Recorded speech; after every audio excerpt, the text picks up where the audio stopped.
রাস্তার এক কোণে এক অন্ধ বৃদ্ধ বসেছিলেন। তার সামনে রাখা একটি কার্ডবোর্ডে লেখা ছিল, আমি অন্ধ, আমাকে সাহায্য করুন।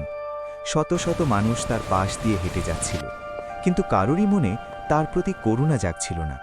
বৃদ্ধের ভিক্ষার পাত্রটি প্রায় খালিই পড়েছিল। হঠাৎ এক যুবক সেখানে এসে দাঁড়ালো।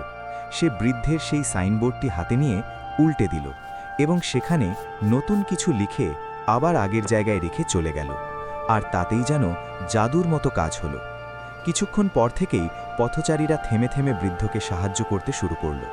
অল্প সময়ের মধ্যেই তার পাত্রটি টাকারে ভরে উঠল। বৃদ্ধ অবাক হয়ে ভাবলেন, সেই যুবকটি আসলে কি লিখে দিয়ে গেছে। যুবকটি আসলে লিখেছিল, আজকের দিনটি খুব সুন্দর, কিন্তু আমি তা দেখতে পাচ্ছি না। কথা একই ছিল, কিন্তু বলার ধরনটা মানুষের হৃদয়কে স্পর্শ করে গেছে।